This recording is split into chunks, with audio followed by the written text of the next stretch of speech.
കോഴിക്കോട് പാളയം പുതിയ കോവിലകം പറമ്പിൽ ബിജുവിനെ കൊലപ്പെടുത്തിയ കേസിൽ പോലീസ് തെളിവെടുപ്പ് ആരംഭിച്ചിട്ടുണ്ട്. കൊലപാതകത്തിന് ഉപയോഗിച്ച കത്തി ഇതുവരെയും കണ്ടെത്താനായിട്ടില്ല. വിവരങ്ങളുമായി മേഘ മാധവനാണ് കോഴിക്കോട് നിന്ന് ചേർന്നത്. മേഘ, ഗുഡ് മോർണിംഗ്. നമ്മളെയൊക്കെ നടുക്കിയ ഒരു കൊലപാതകമായിരുന്നു. എന്താണ് ഇപ്പോൾ തെളിവെടുപ്പ് ആരംഭിച്ചതായാണ് മനസ്സിലാക്കുന്നത്?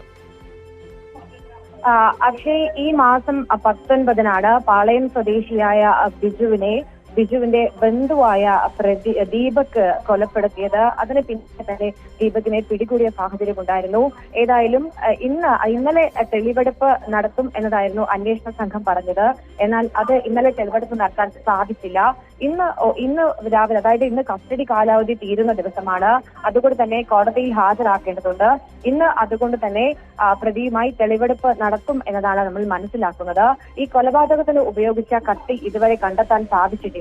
ആ കത്തി കണ്ടെത്താനുള്ള ശ്രമമാണ് അന്വേഷണ സംഘം ഇപ്പോൾ നടത്തുന്നത്. ഇന്നലെ ബിജുവിന്റെ വീടിന് സമീപത്തെ കിണറിൽ ഈ കത്തി ഉണ്ടാകും എന്നൊരു സംശയത്തിന്റെ അടിസ്ഥാനത്തിൽ തിരച്ചിൽ നടത്തിയിരുന്നു. എന്നാൽ കത്തി കണ്ടെത്താൻ സാധിച്ചിട്ടില്ല. എവിടെയാണ് ഈ കൊലപാതകത്തിന് ശേഷം ദീപക് എങ്ങോട്ടാണ് പോയത് എന്നതുൾപ്പെടെയുള്ള കാര്യങ്ങൾ പരിശോധിക്കാൻ വേണ്ടി CCTV ദൃശ്യങ്ങൾ കണ്ടെത്താൻ വേണ്ടി CCTV ദൃശ്യങ്ങൾ ഉൾപ്പെടെ നിലവിൽ അന്വേഷണ സംഘം പരിശോധിച്ചു വരുന്നുണ്ട്. ഈ കൊലപാതകത്തിലെ ഏറ്റവും നിർണായകമാണ് എന്ന് കരുതുന്ന തെളിവ് ഈ കത്തിയാണ്.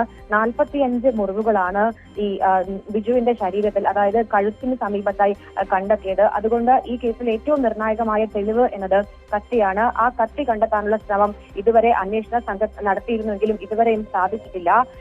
അതായത് ഇന്നത്തെ ദിവസം വീണ്ടും കസ്റ്റഡി കാലാവധി കഴിയുമ്പോൾ പ്രതിയെ കോടതിയിൽ ഹാജരാക്കും. അതിനു പിന്നാലെ ഒരു പക്ഷേ വീണ്ടും അത് കൊലപാതകത്തിന് കാരണമെന്നത് മുൻ വൈരാഗ്യമാണ് എന്ന് തന്നെയാണ് പോലീസ് പറയുന്നത്. മറ്റെന്തെങ്കിലും കാരണമുണ്ടോ, പുറത്തുനിന്ന് ആരുടെങ്കിലും സഹായം ഈ പ്രതിക്ക് ലഭിച്ചിരുന്നോ എന്ന കാര്യത്തിൽ ഒന്നും തന്നെ ഇതുവരെ അന്വേഷണ സംഘത്തിന് ഒരു നിഗമനത്തിൽ എത്താൻ സാധിച്ചിട്ടില്ല. അതുൾപ്പെടെയുള്ള കാര്യങ്ങൾ കൂടി അന്വേഷണ സംഘം നിലവിൽ പരിശോധിക്കുന്നുണ്ട്. ഏതായാലും ഇന്ന് കസ്റ്റഡി കാലാവധി തീരാനിരിക്കെ ഇന്ന് തെളിവെടുപ്പ് നടത്തും എന്ന് തന്നെയാണ് മനസ്സിലാക്കുന്നത്.